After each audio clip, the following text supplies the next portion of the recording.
apparently I have Google Alerts and you don't. But what I'm trying to do is always give you the big picture, which is behind, how it all fits together. The mission almost accomplished, Greater Israel, Ode Junon, the Belt and Road. So you go from Ode Junon to what? Greater Israel to what? Bunting Cloverleaf map, the new Atlantis, shifting American high technology out, the machines that make the machines, shifting it all into Greater Israel, making America shrink back into North America, South America, maybe maintaining the satellite in the aircraft carrier in the Asia Pacific, Australia with the UK up there, all containing that Rothschild pan-Eurasian super state. Remember, Rothschild owns the global planet, just like those two major hedge funds, Vanguard and BlackRock. They own just about everything. They both own AMD and Intel. And I'm convinced AMD holds off on its tech so that Intel can catch up. Is what is going on, because again, it's to give the appearance of this multi-layers of competition, but really they're just setting the hamsters against each other to stimulate the development of the high technology, implement the high technology, which is all about UN smart cities, surveillance state, habitat, smart cities program, 5G surveillance state. This is what it's all about, and artificial intelligence, machine learning, and quantum computing. Then cull the population, whether it's malevolent or benevolent, one way or the other. They're culling the human population. Then they reach for the stars. The moon and Mars missions will replace war as the economic stimulus and focus. Now the myth that we all live, instead of war and being set against each other to keep us distracted, the elites will have us reaching out to the stars.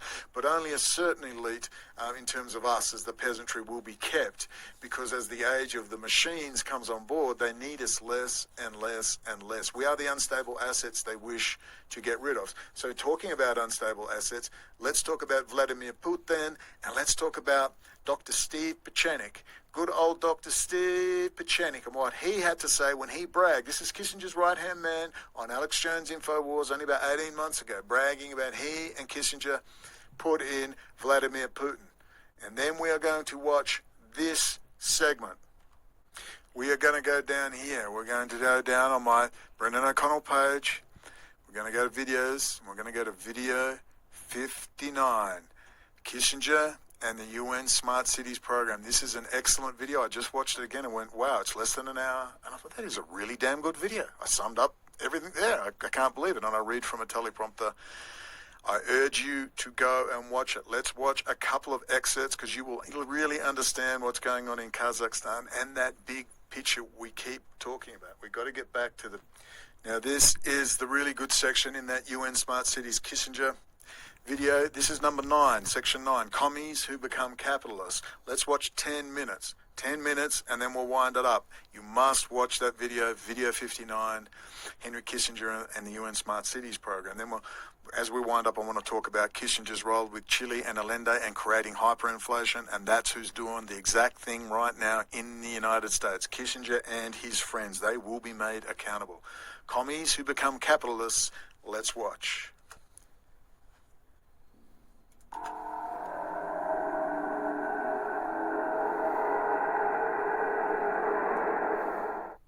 A lot of dots to connect, so few internet, social media, influencer whores, I mean stars, to connect them. And so the plot thickens and gels and settles in the Middle East as the IDF, quote, mow the lawn, and the Israeli state desperately grapples for some form of stability as the very ground shifts beneath them. Note the 25th of May Times of Israel article, quote, support for Israel among US evangelical Christians drops sharply. Survey. It goes on. Since 2018, backing for Israel dropped from 75% to 33%. Nearly half of evangelicals aged 18 to 29 say they favour establishment of a Palestinian state, and they voted for Biden over Trump, heaven forfend. This is devastating for the Zionist American support base as American Jews drop Israel like the hot plutonium sphere it is. Where does Bibi go now? Oh, of course, Russia. And he's been... Someone tell Whitney. Someone tell... Imagine, down with Israel. Oh, Israel's so bad, but Putin's so wonderful. Russia's great. planning the shift for a while. We have 100 articles, all mainstream, on the little fact. You will see just how transparent and for how long the shift towards Russia and the CCP has been going on, and how the internet social media whores, stars, have been ignoring it. You'll see the gift that COVID is on so many levels. Distraction number one for one. You will see for how long and how deep GRU Russian penetration of Israel from the former Soviet Union has been going on, and how Kissinger, good old Kissinger, has been deeply involved with it since the early 1970s. That's good old Steve Pachenik's old boss. Remember? He bragged he put Putin into power on Alex Jones' InfoWars. Just, a year or so ago? Here he is. The infamous Steve Pachenik. Some call him a bullshit artist. David Knight certainly does. So does Joe Skousen. Joel Scouse, but let me listen to what he says. I have to believe him. I know Kissinger put Putin in power. That's what he did. Just very briefly to set the scene. You've got to understand, 1992, it all comes down. 1992. Russia is humiliated. Humiliated. So when I criticize Russia, please, not the Russian people. They've been through hell. They went through hell. It wasn't fun under the Tsar exactly, though he was trying to change things. Then you get the Bolsheviks and Stalin, which was just a freaking nightmare. Then you get 1992, the collapse. It was a nightmare, and the IMF and the World Bank come in and just humiliate Russia with their boy, Yeltsin, and then replaced by Putin. And in the same oligarchs who are running backwards and forwards to Israel and the City of London with their bank accounts, stripping the place dry. What happened? And this will be in a proper video. General Abed and the military, like what's happening now in the United States. It's not happened right yet, but it's going to happen. General Abed and the military said, enough. We've had enough. He starts agitating in the late 90s. He's sort of put out to exile. He's testing the waters, Labed. He goes to make a comeback in 2002, and his helicopter crashes. And he's dead. He's going to challenge Putin. So what does Putin have to do? Kissinger rings, says, look, we got the data analytics, Sonny. There's a bit of trouble brewing.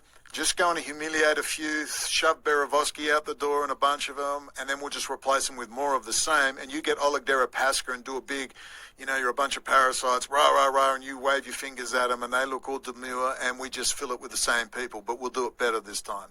And so they stop the military coup, the intelligence agencies, the same ones that are operating within the United States, the Hydra, the East India Trading Company, and now you see Putin sitting there all pretty with everyone, a lot of people, I shouldn't say anyone, but a lot of people thinking he's a little saint. All right, I was a sucker too, but I woke up in late 2016. Let's go back to Dr. Pachenik. I reconstructed that mistake, and I picked a man who worked for Andropov, the head of KGB, named Vladimir Putin. Putin knows he was picked by me. He was specifically picked because he was East German intelligence. He spoke English, he spoke German, he spoke Russian. And was intimately involved in the Baader-Meinhof gang and their operations in Lebanon.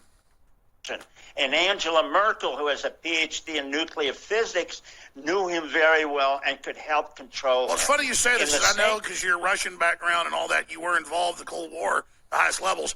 And in later videos, so we'll keep going. There you go. There's Pachenik bragging on. Let's keep going. Remember, it's the East India Trading Company, the old casting couch. As we'll go over Soviet military intelligence reaching out to Kissinger in an attempt to wind down the Cold War and get technology transfers. That's the only reason they were winding stuff down. We'll go into the great head of the KGB, Yuri Andropov's creation of the yet-to-come Russian oligarchs when he encouraged organised crime in Russia to assist with the black market smuggling of goods into the Soviet Union. They weren't just smuggling stockings, by the way. The Russian mafia was and is a complete creation of the Soviet KGB, and its foundation was disaffected and marginalised Russian and Ukrainian Jews with strong ties to Israel. Then you'll begin to link the dots all the way to Putin and drug money laundering via Deutsche Bank into the United States property development and the Russian-Israeli mafia takeover of New York and Chabad Lubavitch. Oh yes, we have to do more on them. The fact is, Kissinger and Associates has been there front and centre from the beginning. The right hand of Rothschild on Wall Street and the East India Trading Company and private intelligence network of Rothschild. And who are all these old communist families who suddenly find their capitalist roots and start playing Kissinger in the Soviet Union and Red China? The New York Times writes on one, Mr. Armand Hammer. The son of one of the founders of the American Communist Labour Party, Hammer became a multimillionaire capitalist, thanks in large measure to his relations with the leaders of the Soviet Union. He has maintained cordial relations with the Soviet leaders for more than half a century, providing Moscow with a vital link to Western industry and technology. In Peking, Hammer had a private audience with China's strongman, Deputy Prime Minister Deng Xiaoping, in the Great Hall. Afterwards, at a lavish banquet he gave for over 100 Chinese officials, he discussed his plan for developing Chinese oil and coal interests. And we might remember the modern-day version of Armand Hammer, Mr. Bill Browder, son of a top US communist organizer. He found his capitalist roots and was doing great business in the new Russia until he fell foul of one Vladimir Vladimirovich Putin. Anything grabbing your interest here? I think Bernie Sanders said it best. Who are we preparing to go to war against or defend ourselves from? Senator, the Secretary of Defense outlined in the National Defense Strategy the challenges that we face. Part of the emphasis in the strategy was the shift from a focus on terrorism to great power competition, with a particular emphasis on the... Because they can shift from terrorism now, because they got the stuff in place. Israel kindly assisted with 9/11, and Israel had the technology ready to go. So we must ask, in terms of COVID, Israel and their biological warfare program, Russian biological warfare specialists with the Chinese. And guess what? They've got the technology ready to go. Funny that, isn't it? long-term challenges of China and Russia. It refers to both of those as opportunities for peaceful competition, deterrence, and then the ability to prevail in a conflict should we have to. The strategy is both a classified and unclassified option, but it lays out and goes through the challenges that we face. So we're spending hundreds of billions of dollars defending ourselves from China, while major corporation after major corporation is shutting down in the United States of America and moving to China. Anything incongruous about that? Yeah, I'd say there's a few incongruous things about that. What say you? So it's just creating enemies. It's the old rat line technology transfer. So they've been trying to build the United States of Europe or the EU for a long time. Hitler was supposed to do it in the late 1930s, form a bulwark against Stalin, Stalin North Asia, Mao South Asia, David Ben-Gurion in the Bunting Cloverleaf map, Greater Israel, that section. They're way behind schedule.